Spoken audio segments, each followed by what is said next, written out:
Trade करता हूँ intraday में, जो भी ट्रेडिंग्स कर रहा हूँ, तो वैसे तो आपको आगे केस स्टडी में भी मिल जाएगा और काफ़ी कुछ आपको सीखने के लिए मिलेगा। बट ये जो है समझना बहुत ज़रूरी है, हाउ आई ट्रेड। और मैं आपको एक बात बता दूं कि यही स्ट्रैटेजी सिर्फ मैं यूज़ करता हूँ। मैं इसमें कैंडल स्टिक देखता हूँ, ठीक है, बट मेरा मेन प्रायोरिटी क्या है सेटअप का, वो मैं आपको पूरा एक्सप्लेन करूंगा। एंड उसके अंदर अगर कोई पैटर्न बन रहा है तो फेयर एनफ, बहुत बढ़िया है। लेकिन एक बात आपको बता दूं कि पिछले 1.5 से 2 साल से मैं सिर्फ और सिर्फ यही स्ट्रैटेजी यूज कर रहा हूँ। ना कोई इंडिकेटर यूज कर रहा हूँ मैं, ना कुछ, ना कहीं, ना ज्यादा कॉम्प्लिकेशंस है, कुछ नहीं है। और ये स्ट्रैटेजी बहुत बढ़िया पैसा देता है। याद रखना कि मार्केट जो है हमेशा की सेम फेस में नहीं रहेगा, ठीक है। ट्रेंडिंग होता है, उसके बाद साइडवेज होता है, जो कि अभी फिलहाल चल रहा है। फरवरी मार्च आप देखेंगे तो मार्केट के अंदर साइडवेज टू वोलेटिलिटी बहुत हाई है। न्यूज के ऊपर मार्केट कभी भाग रहा है, कभी गिर रहा है। तो ऐसे पीरियड जो मार्केट में आते हैं, और इस पीरियड में आपको जो है ट्रेडिंग कम कर देना है, क्वांटिटी साइज अपना कम कर देना है, या तो बंद कर दो, ठीक है, उसमें कोई दिक्कत नहीं है। याद रखना हमेशा कि मार्केट जो है आपको 2 महीने में साल भर का प्रॉफिट दे देगा, ठीक है। एक बात याद रखना इस बात को। लेकिन बाकी के 10 महीने जो है आपको ट्रेड नहीं करना है, ठीक है। ये भी आपको ये समझना होगा, नहीं करना है, कम करना है, रिस्क रिवॉर्ड रख के चलना है। कि मार्केट में 2 महीने में आप बहुत अच्छे से पैसे कमा लोगे, लेकिन 10 महीने अगर आपने, एक कहावत है, ठीक है, ऐसे भी होता है, मार्केट में होता है, कभी कभी होता है 6-7 महीने बहुत बढ़िया चलते हैं।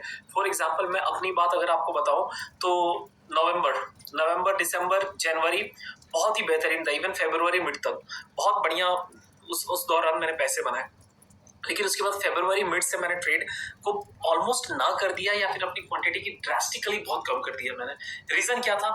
एक तो आपका रशिया यूक्रेन वॉर आ गया था। दूसरी बात, पिछले साल मार्केट बहुत ट्रेमेंडस भागा है, और हर भागी हुई चीज को एक रेस्ट लेना जरूरी है, कूल डाउन होना जरूरी है। तो आपको ये भी पता होना चाहिए, आप रोज ट्रेड नहीं कर सकते, मतलब नहीं कर सकते, ठीक है। तो चलिए, यही सेटअप मैं यूज करता हूँ, तो आपको बताता हूँ मेरा सेटअप एग्जैक्टली है क्या और कैसे ये काम करता है। मैं हमेशा कोशिश करता हूँ कि मेरा जो भी स्टॉक हो वो 52 वीक हाई के आसपास हो, ठीक है। 52 वीक हाई रहेगा तो इसमें सबसे बड़ा ड्रॉबैक, सबसे बड़ा बेनिफिट क्या है पहले वो देखते हैं। इसका सबसे बड़ा बेनिफिट ये है कि अगर कोई स्टॉक 52 हाई में चल रहा है तो इसके अंदर बुलिश सेंटिमेंट है, ठीक है। बुलिश सेंटिमेंट है तो इसका मतलब ये है कि ये जैसे ब्रेकआउट करेगा, नए बायर्स आएंगे और इसको फास्ट ऊपर लेके जाएंगे। दूसरी चीज कि इसके आसपास जो है कोई रेजिस्टेंस वगैरह नहीं है जहां से प्राइस घूम सकता है, गिरने के चांसेस ज्यादा है प्रॉफिट बुकिंग के। सिर्फ इसके लिए क्या इंपॉर्टेंट हो जाएगा? Psychological level, that's it. तो मैं ये प्रेफर करता हूँ। दूसरा, या फिर मैं क्या प्रेफर करता हूँ कि कोई स्टॉक ऐसा मूव किया है, बाद में वो डाउन ट्रेंड में आके चल के, ठीक है, कम से कम इस तरह का पैटर्न फॉर्म किया हो, ठीक है, कि उसके आसपास जो है ना कोई नियर बाई में कोई रेजिस्टेंस नहीं होना चाहिए, ठीक है। मैं इस तरह के स्टॉक्स को प्रेफर करता हूं। तो वो कैसे करता हूं? किसी में अगर अच्छा ओपन इंटरेस्ट बिल्ड हो रहा है, जैसे कि आपने स्टॉक सिलेक्शन में देखा कि जब मैं सिलेक्ट करता हूं वो स्टॉक्स अगर दिख रहा है तो उसके पीछे स्टॉक सिलेक्शन हो गया, उसके पीछे कोई मूवमेंट नहीं होना चाहिए। और अभी आप एक चीज नोटिस करोगे कि ये अप्रैल का बिगिनिंग है, मोस्ट ऑफ द केस में स्टॉक्स जो है इस तरह से डाउन ट्रेंड में थे और अभी जो है ना अप ट्रेंड की तरफ घूम रहे हैं। अभी अप ट्रेंड की तरफ घूम रहे तो पीछे हर लेवल पे आपको जो है रेजिस्टेंस बैठा हुआ है। तो इसके लिए अभी फिलहाल मैं जो अपना ट्रेडिंग कम कर दिया हूँ, बहुत स्पेसिफिक गिने चुने स्टॉक में ट्रेड कर रहा हूँ। एक बार जब ये पैटर्न घूम के आ जाएगा ऊपर की तरफ, फिर मौका मार्केट देगा तब पैसे बनाओ। और ऐसे टाइम पे जब ये मौका मिलेगा ना, बहुत ही बेहतरीन पैसे बनेंगे। लेकिन इंपॉर्टेंट क्या है कि ये जो फेज चल रहा है, सपोर्ट रेजिस्टेंस हिट करेगा, ये जो वॉलेटिलिटी का फेज है, इसमें मैं अपने पैसे को बचा के रखूं। अगर मान लो कि मैं यही जोन में पैसे गंवा दिया तो यहाँ पर ट्रेड करने के लिए जब मौका मिलेगा तो हाथ में कुछ बचा नहीं है, ठीक है। तो इस तरीके से काम होता है। अभी मैं कोशिश करता हूँ, आप देखते होंगे कि मैं 50,000 रुपीज के नीचे का ट्रेड स्टॉक्स में ट्रेड नहीं करता हूँ। लेकिन जीएनएफसी और फिर एक और है, जीएनएफसी है, और एक आध स्टॉक और है जो 500 रुपए के नीचे है, लेकिन उसका स्ट्रक्चर काफी बढ़िया है और मेरे जो स्टॉक्स है उसमें वो फॉर्म नहीं हुए, तो मैं 500 वाले ट्रेड में भी ट्रेड कर रहा हूँ, कोई दिक्कत नहीं है मुझे, ठीक है। टाइम की बात होती है, आप रिजिड होके मार्केट में नहीं रुक सकते हो। मार्केट में एक दौर फिर आएगा। ये देखिए, ये जो है ना, पहले आप देखोगे मार्केट तगड़ा भागा है, बुल रन में तो गधे घोड़े सब पैसा बना है, ठीक है। अभी आया है जो फेस है वो डाउन साइड टू वॉलेटिलिटी है। ये फेस को सरवाइव करना बहुत जरूरी होता है मार्केट में। इसमें ये जो फेस है ना, जितने लोगों ने जितना कमाया होगा ना, यहाँ पर ओवर कॉन्फिडेंस आ जाता है कि आई नो मार्केट, ठीक है। और फिर मार्केट जो है आपको ये जोन में जितना कमाया है सब पैसे लेकर आपसे, जो बोलते हैं ना, एक्स्ट्रा पैसे भी आपसे ले लेगा। तो ये फेस में सरवाइव करना बहुत जरूरी है।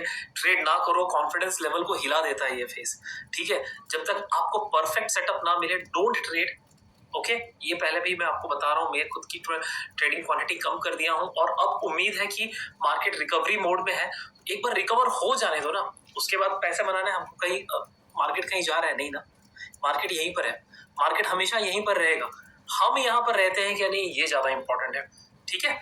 तो उम्मीद करता हूँ आपको ये पॉइंट तो क्लियर हो गई होगी। तो मैं हमेशा कोशिश करता हूँ 52 वीक हाई या फिर कोई स्टॉक जो है ऐसे लेवल पे है, ठीक है, जहां पर जिसके आसपास पीछे कुछ ट्रेडिंग कुछ दिनों पे ना हुई हो, तब मैं उसमें ट्रेड लेना पसंद करता हूँ। चलो यहाँ तक तो आपको क्लियर हो गया कि स्टॉक सिलेक्शन कैसे होता है। और मैंने स्टॉक्स आपको जैसे कि स्टॉक सिलेक्शन में बता ही दिया है कि मैं अपने जो स्टॉक्स रखता हूँ और उनको ही देखता रहता हूँ, ठीक है। उनमें ही देखता रहता हूँ कि हाँ भाई डाउन साइड चल रहा है, चलने दो, और अपना लेवल लगा के रख देता हूँ। जिस दिन ऊपर आया, ठीक है, अलर्ट मिला, आई विल ट्रेड। तो अपने स्टॉक्स तो अपन रखते हैं, और जिस दिन अपने को नहीं मिला तो हम नया स्टॉक ढूंढते हैं, और उसमें भी मिला तो बढ़िया है, नहीं तो ट्रेड नहीं करने की जरूरत है, ठीक है। यहाँ तक तो आई होप आपको सब क्लियर होगा। अब जब ये ब्रेकआउट देगा, ठीक है, जब मैंने मार्क लेवल कर लिया तो ब्रेकआउट देगा, ठीक है। तो सबसे पहली बात मैं उसके बाद नोटिस करता हूँ साइकोलॉजिकल लेवल। साइकोलॉजिकल लेवल के वीडियो में ये कवर किया है, स्टिल मैं यहाँ पर कर रहा हूँ क्योंकि मैं कैसे ट्रेड करता हूँ आपको वो बता रहा हूँ। तो अगर मान लो ये ब्रेकआउट लेवल है 2880, तो मैं इसमें ट्रेड नहीं लेता हूँ। क्यों? क्योंकि मुझे पता है कि 2900 के लेवल पे साइकोलॉजिकल लेवल है, यहाँ पर प्रॉफिट बुकिंग आ सकती है। तो जो है मैं अपना अलर्ट 2900 के ऊपर ऑलरेडी लगा के रखता हूँ कि मार्केट जब आएगा और यहाँ से ब्रेकआउट देगा देन आई विल ट्रेड, ठीक है। तो मेरे लिए साइकोलॉजिकल लेवल इज लाइक रामबाण। जिस दिन जब भी मैं ये मिस्टेक्स करता हूँ, इसको नहीं फॉलो करता हूँ, मेरा स्टॉप लॉस हिट होता है। इवन इन दिस सिनेरियो जो कहता हूँ ना कि ये वाले लेवल्स कभी कभी देखता हूँ, या आसपास में रेजिस्टेंस है, जैसे अभी रिसेंटली एक अपोलो हॉस्पिटल में मेरा स्टॉप लॉस लगा। रीजन क्या था, कि रीजन उसका बताता हूँ आपको। पूरा प्राइस यही लेवल पे घूम रहा था और उस दिन जो है मार्केट एकदम साइडवेज हो गया। और बाकी ये अपोलो हॉस्पिटल के चार्ट की बात में कर रहा हूँ, ठीक है। मिस्टेक्स देखो, कोई आपको अपना मिस्टेक्स नहीं बताता, मैं आपको बताता हूँ। यहाँ पर जो है मार्केट पूरा एकदम नैरो रेंज में आ गया और ओवरऑल मार्केट जो है बुलिश था, और ये स्टॉक अपोलो हॉस्पिटल एकदम नैरो रेंज में आ गया, ठीक है। और मैंने क्या किया, इसमें पोजीशन बना लिया, ठीक है। और बाद में क्या हुआ, मार्केट तो पूरा बुलिश था, लेकिन ये स्टॉक जो है ऊपर ब्रेकआउट दिया, लेकिन रेजिस्टेंस आसपास में ही था काफी सारे, उनको हिट करके मार्केट नीचे की तरफ गिर गया, ठीक है। तो मिस्टेक्स होती है, आज भी मुझसे भी मिस्टेक्स होती है। और कभी कभी आपको सच बताओ ऐसा लगता है, डू आई रियली नो कि ट्रेडिंग आती भी है या नहीं मुझे, जब मार्केट कॉन्फिडेंस को शैटर कर देता है, ठीक है। तो इसके लिए मैं ट्रेड ना करना पसंद करता हूँ, कंपेयर टू ऐसे रॉन्ग ट्रेड्स लेने से। अच्छा है ना करो, क्योंकि कॉन्फिडेंस मार्केट में साइकोलॉजी, एवरीथिंग इज साइकोलॉजी, ठीक है। आपका कॉन्फिडेंस हिला तो आप गए, ठीक है। यहाँ तक क्लियर है। तो मैं इस तरह से ही ट्रेड लेता हूँ, और मैं कभी भी आपको बहुत सच बताऊँ तो बहुत रेयरली मैं ट्रेंड लाइन पे ट्रेड लेता हूँ, ठीक है। ट्रेंड लाइन पे ट्रेड क्यों नहीं लेता हूँ, क्योंकि मान लीजिए प्राइस जैसे नीचे आ रहा है, ओके, और मान लो ये ब्रेकआउट दिया, तो मैं इसके लिए ट्रेंड लाइन पे नहीं लेता हूँ कि ये एक रेजिस्टेंस है, ये एक रेजिस्टेंस एक्ट होगा, ये एक रेजिस्टेंस एक्ट होगा। इसके लिए आई अवॉइड ट्रेंड लाइन पे ट्रेड लेना, ठीक है। वैसे ये बहुत बढ़िया चलता है, लेकिन मैं अपनी तरफ से अवॉइड करता हूँ, क्योंकि जब मेरा एक पैटर्न पे पैसा बन रहा है तो मैं उसको स्विच करके दूसरे पे क्यों जाऊँ, ठीक है। ये इंपॉर्टेंट है कि आप अपने पैटर्न पे कितना बिलीव कर रहे हो, ठीक है। प्राइस फिर आपसे बात करने लगेगी, सब कुछ होने लगेगा, अरे बड़ा मजा आता है जब आपका। लेकिन इंपॉर्टेंट ये है कि आप पैटर्न ये करो। हाँ, तो हम कहाँ थे कि मैं कैसे ये, तो जैसे ये लेवल ब्रेक होगा, आई टेक द ट्रेड, और उसके बाद जो है ना, यहाँ पर आप बोलोगे तो मिनिमम 1:1 तो बनता ही है, ठीक है। मिनिमम 1:1 तो मैं लेता ही हूँ, और उसके बाद जो है अपने प्राइस को मैं ट्रेल करना स्टार्ट कर देता हूँ, और कभी 50%। और देखो कैसा है कि ये सब चीजें आपको सिखा नहीं सकते। अब टाटा एलिक्स जो एक दिन में 900 पॉइंट का मूव दिया, अब कौन होगा ऐसा जो बताएगा कि 900 पॉइंट का, लेकिन मोमेंटम इतना फास्ट था ना कि ये सब चीजें आपको मैं सिखा ही नहीं पाऊंगा जब तक आप वो स्टॉक को देखोगे नहीं। क्योंकि मुझे पता है, मैं आपको कुछ स्टॉक्स भी बता देता हूँ, आप जाकर चेक कीजिए। टाटा एलिक्स चलेगा तो एकदम साइडवेज रहेगा, और जिस दिन चलेगा उस दिन मतलब बड़ा बड़ा मूव देता है। Same goes with Apollo hospital. और एक स्टॉक है पॉलीप्लेक्स, आप देखोगे उसका पैटर्न देखना, पॉलीप्लेक्स और एक और स्टॉक मैं बोल रहा हूँ सिमिलर पैटर्न देता है वो मूव। 2 से 3 कैंडल में एकदम फाड़ के एकदम निकल जाएगा ऊपर और उसके बाद पूरा साइडवेज। ठीक है, इस तरह के मूव्स देते हैं। तो पॉलीप्लेक्स में एक ऐसा स्टॉक है जिसके अंदर में ट्रेड पहले पोजीशन बोलते हैं ना, एंटीसिपेट करना पड़ता है उसके अंदर कि हाँ, क्योंकि वो चल गया तो तुरंत में 40, 50, 60 रुपए का मूव दे देगा। ठीक है, लेकिन हाँ, ऐसा नहीं होगा उसके अंदर कि 40, 50 का मूव दे दिया, उसके बाद थोड़ा साइडवेज जाएगा, फिर ऊपर 40, 50 जाए, नहीं। वो स्टॉक का पैटर्न है, वो हर स्टॉक का अपना एक पैटर्न होता है, तो वो आपको टाइम के साथ ही आएगा। अगर कोई आपको सोच रहे हो कि गुट्टी पिला देगा, तो नहीं। हर स्टॉक का अपना एक स्टाइल है। मारुति है, बजाज फाइनेंस है, जब भागता है तो मतलब चप्पर फाड़ के भागता है। तो आपको स्टॉक्स को समझना होगा, और कैसे समझोगे? जब तक टाइम नहीं दोगे आप नहीं समझ पाओगे। ठीक है, तो मैं हमेशा ब्रेकआउट पे ही ट्रेड करता हूँ। ऑलवेज मैं अपने लेवल्स को मार्क करके रखता हूँ। और मेरे लिए एक और चीज बहुत इंपॉर्टेंट है वाइल ट्रेडिंग, प्लीज आप ये चीजों को नोट डाउन कर लें। ठीक है, कि मान लो ये प्राइस इस तरह से जा रहा है और ये मेरा लेवल है, ठीक है, और समझो कि लेवल भी बहुत बढ़िया है, 2406, ठीक है, साइकोलॉजिकल लेवल के पास है ये। तो ब्रेकआउट देगा तो मैं इसमें ट्रेड ले सकता हूँ। लेकिन मेरे लिए और इम्पोर्टेंट क्या है कि प्राइस जो है अप एंड डाउन करके यहाँ पर पहुंचा हो, ना कि ऐसे और यहां से सीधे ब्रेकआउट दिया हो। ठीक है, इस तरह का मुझे नहीं चाहिए। एक ही कैंडल में 30-40 रुपए का मूव अगर दिया है तो मैं ट्रेड नहीं करता हूँ। क्यों? क्योंकि बहुत हाई प्रोबेबिलिटी है कि जो ये लेवल से सीधे आया है, यहाँ से प्रॉफिट बुकिंग भी आ सकती है। हो सकता है यहाँ से मार्केट और प्राइस थोड़ा ऊपर भी जाए, लेकिन जब प्रॉफिट बुकिंग आएगी ना, तो ये वन वे गिरेगा ये प्राइस। ठीक है, तो आई ऑलवेज प्रेफर कि एक प्राइस एक्शन बना के इसके आसपास थोड़ा टाइम स्पेंड करें और उसके बाद ब्रेकआउट दें। और ब्रेकआउट भी देने के बाद ऐसा नहीं कि 2406 है तो 2420 हो गया तो मैं ले लूंगा। Avoid it. मेरे सेटअप में नहीं बैठ रहा है, मैं नहीं लूंगा, आज नहीं मिला ट्रेड नहीं करूंगा। लेकिन मुझे इसके आसपास 2406 है तो 2410 के आसपास मुझे मिलेगा तो ही। जब तक वो मेरे रिस्क रिवॉर्ड में फेवरेबल नहीं होता है, मैं आज विलिंग हूँ इतना पैसा गंवाने के लिए, 1000 रुपए, तो वो अगर सेटअप में नहीं आ रहा है मेरे, तो मैं ट्रेड नहीं लेता हूँ। ठीक है, ये बात आपको समझनी होगी। अगर आप ये नहीं करोगे, 4 दिन आप शॉर्ट टर्म पैसा बनाओगे, 5वें दिन मार्केट आपके साथ डबल पैसा लेके चला जाएगा। ठीक है, तो ये बहुत इंपॉर्टेंट है कि मार्केट आए, यहाँ पर थोड़ा प्रॉफिट बुकिंग हो, इस रेंज पर आके थोड़ा टाइम भी स्पेंड करे, तब तो और बढ़िया है। ठीक है, टाइम स्पेंड करके और फिर ऊपर जब निकलेगा ना ये, तो बड़ा मजा आता है। ठीक है, और यहाँ पर फिर इस तरह में अगर आपको मान लो कि ये ट्रायंगल पैटर्न इस तरह का दिख रहा है, तो सोने पे सुहागा है। ठीक है, ये समझ जाओ कि ये लाइन यहाँ पर है, थोड़ा भावनाओं को समझो। और यहाँ पर वॉल्यूम एक्टिविटी बहुत इंपॉर्टेंट हो जाती है। ठीक है, यहाँ पर जो है वॉल्यूम्स के, मान लो ये बार है, तो इस लेवल के आसपास वॉल्यूम अगर ज्यादा है तो एक कंफर्मेशन देता है। This is how I trade. ठीक है, तो आई होप अभी आपको क्लियर होगा। और मैं सिर्फ आपको बता दूं कि मैं सिर्फ और सिर्फ ब्रेकआउट पे ही ट्रेड करता हूँ, क्योंकि यहाँ पर जो मोमेंटम आने के चांसेस है बहुत बढ़िया होते हैं। और दूसरी बात, आपका रिस्क रिवॉर्ड बहुत छोटा हो जाता है। ठीक है, कहने का मतलब क्या है अभी मैं आपको समझाता हूँ।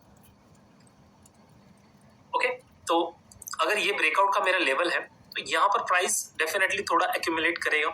ठीक है, और उसके बाद ब्रेकआउट देगा, तो मैं ये यहाँ पर एंट्री ले सकता हूँ। ये पॉइंट पे मेरी एंट्री हो जाएगी और बहुत छोटा सा स्टॉप लॉस हो जाएगा, एकदम छोटा सा स्टॉप लॉस। अगर मान लो कि कुछ ज्यादा ही छोटा स्टॉप लॉस हो रहा है, मान लो 3000 के स्टॉक में 2-3 रुपए का हो रहा है, तो ये तो काफी रिस्की हो गया।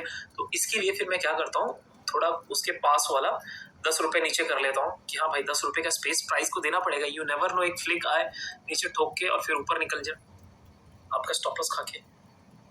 कुछ पता नहीं है हमें, मार्केट में कुछ भी हो सकता है। लाइव मार्केट में क्या है, हम प्रिपरेशन करके जाते हैं, हमको हर एक चीज प्रिपेयर करके जाना होगा, वहां पर सोचना नहीं है अपने को। भाई अगर मैंने सोचा है 3000 के ऊपर बाय करूंगा और मेरा स्टॉप लॉस 2990 है, तो मार्केट में फिर मॉडिफाई मत करो और 1:1 लेके निकलो। स्टार्टिंग में आप 1:1 को लेकर निकलना बहुत जरूरी है। मार्केट में पहले पैसा लेके निकलना सीखो। ठीक है, and same goes with sell side. ठीक है, मैं सेल साइड में ज्यादा प्रेफर करता हूँ।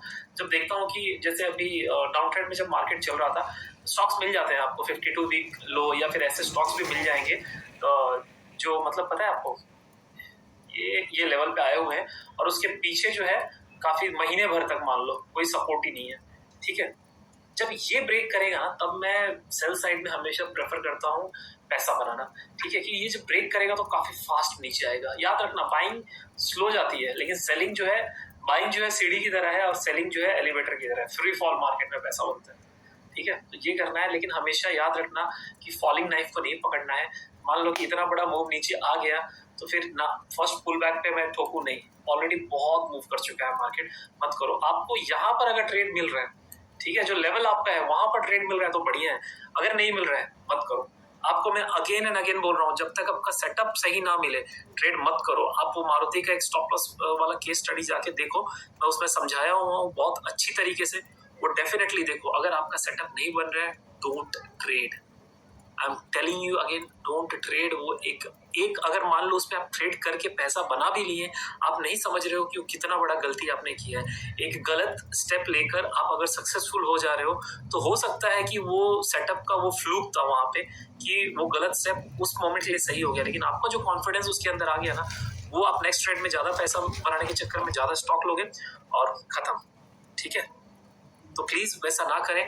ट्रेड का जब तक आपको आपका परफेक्ट सेटअप नहीं मिलता है, अगर ये पॉइंट पे बाय करना है तो यही पॉइंट पे बाय करना है। प्राइस आगे निकल गया कोई बात नहीं, ठीक है, नीचे आने का वेट करो, नहीं करेगा। अगर मान लो प्राइस ऊपर निकल गया, आपने यहाँ पर एंट्री ले ली, उसके बाद जो पुल बैक आया, खत्म हो गया ना। This is how intraday trading होती है। और जब मैं स्विंग ट्रेडिंग करता हूँ, ठीक है, बहुत रेयरली मैं स्विंग ट्रेडिंग करता हूँ। अभी जो फेस चल रहा है मार्केट में, डेफिनेटली उसमें बहुत रेयरली करता हूँ, लेकिन कैसे करता हूँ, I always wait for again breakout. Breakout होने के बाद हमेशा याद करना कि उसको रिटेस्ट करने मार्केट जरूर आता है, ठीक है, रिटेस्ट करने आएगा तो ही मैं ट्रेड लेता हूँ, और उसके बाद ऊपर निकलता है तो पैसा बनता है, क्योंकि ये रिटेस्ट के पास ना आपका स्टॉप लॉस बहुत छोटा हो जाएगा। अगर मान लो ब्रेकआउट पे आपने बाय कर लिया, पूरी दुनिया बाय कर लिया, अरे वाह ये तो भाग गया, फियर ऑफ मिसिंग आउट बहुत बेकार चीज है, वो तो करना ही नहीं है आपको। आने दो रिटेस्ट पे, नहीं आएगा, जाने दो, चले जाने दो, कोई दिक्कत नहीं, मेरे को उससे लफड़ा नहीं है। लेकिन मेरा स्टॉप लॉस, मेरा जो है प्राइस एक्शन, मेरा जो रिस्क रिवॉर्ड है वो सही होना चाहिए, मैं कैसे सेफ हूँ वो सही होना चाहिए। आपको बताया था ना वो बात कि हमेशा मार्केट कैसे काम करता है, बिग प्रॉफिट, ठीक है, बिग लॉस, एक होता है स्मॉल प्रॉफिट और एक होता है स्मॉल लॉस, ठीक है। इसमें से अगर आप बिग लॉस को आप निकाल दोगे तो क्या होगा, बिग प्रॉफिट मिलेगा आपको, मिलेगा तो बहुत बड़ा मिलेगा, या तो स्मॉल प्रॉफिट मिलेगा आपको, और लॉस मिलेगा तो बहुत छोटा सा स्टॉप लॉस लेके जाएगा, ठीक है। अगर बिग लॉस करवा लोगे आप तो आपका पैसा बचेगा ही नहीं। तो एक फैक्टर को खाली आपको निकालना जरूरी है, और ये टाइम के साथ आएगा। अभी ये वीडियो देख के कल मार्केट में करने जाओगे, इम्पॉसिबल है पैसा बनाना। एक दो ट्रेड में बना भी लोगे तो रॉन्ग कॉन्फिडेंस आपको मिलेगा, और इम्पॉसिबल है बनाना, ठीक है। आई होप आपको मेरी ट्रेडिंग स्ट्रैटेजी, और ये इंट्राडे में भी काम करता है। अभी इसमें कोई इंडिकेटर की जरूरत है क्या? बिल्कुल नहीं है इंडिकेटर की जरूरत। इंडिकेटर आपको मिसलीड ही करता है, ठीक है। चलो।